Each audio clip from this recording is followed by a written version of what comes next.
Hey, welcome back to another exciting video. I'm super pumped for today because we're going to be talking on your hair type. Now, if you've been following my past videos, you know I have broken down your hair type into 6 categories, and these aspects are what would help you understand your hair and also know how to give your hair the appropriate care that it needs. So today I'm going to be talking on curl pattern.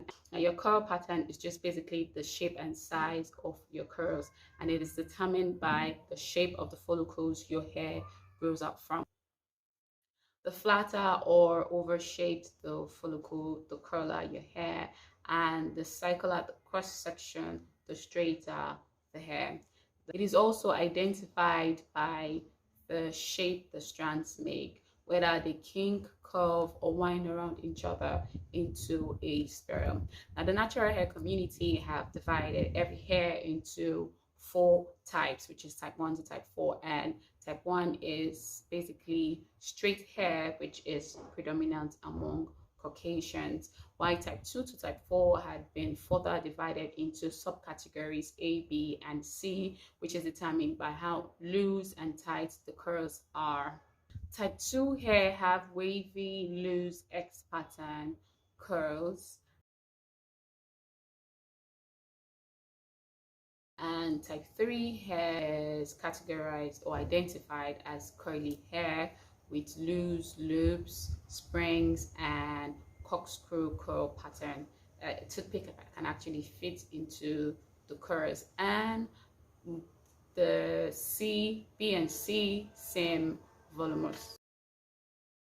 While type 4 hair is identified as coily hair, which is most commonly called afro textured hair or kinky hair, and it is said to be the driest and most fragile hair type, and it can shrink up to 75%, and it is said to be tightly curved with corkscrew and zigzag pattern.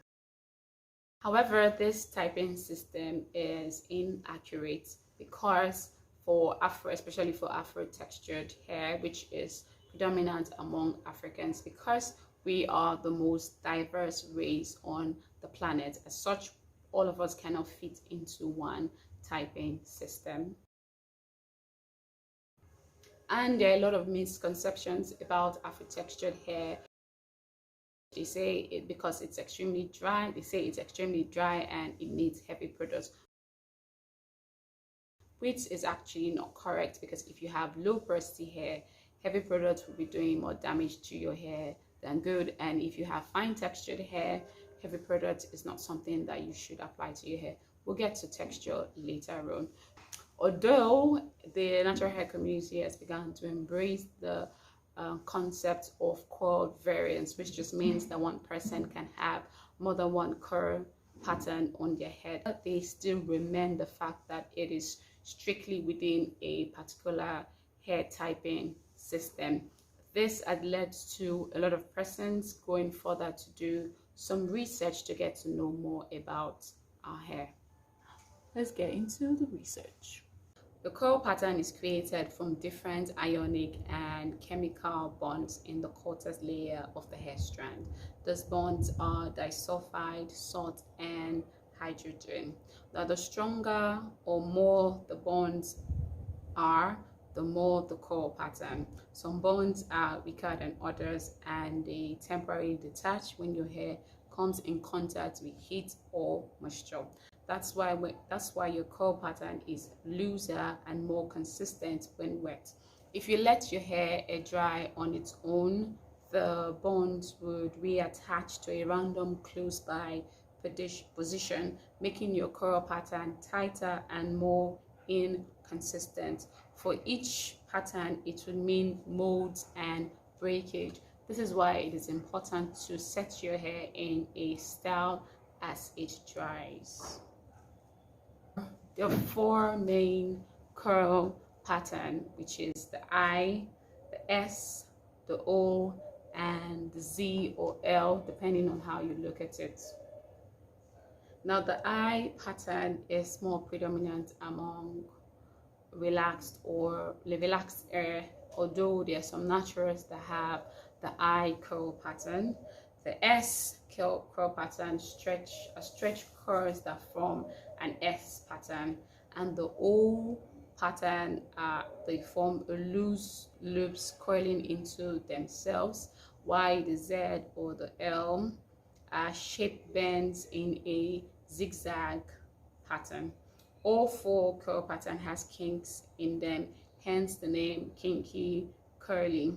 So while testing for your curl pattern, it is important to focus on the most predominant ones, because it is extremely possible for you to have multiple curl patterns on your head.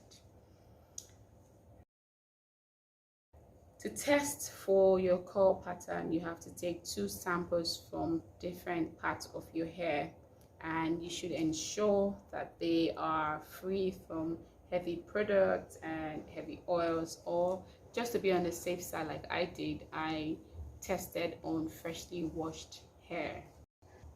Now, because of the kinks in our hair, our curl pattern is not the easiest or straightforward thing to observe. Taking a closer look at my hair, with each sample is collected from the back, the middle, and the front of my hair, I have 3 predominant curl pattern, which is S, O, and Z.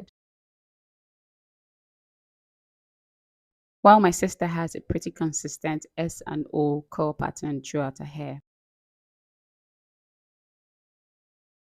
Here are some other examples.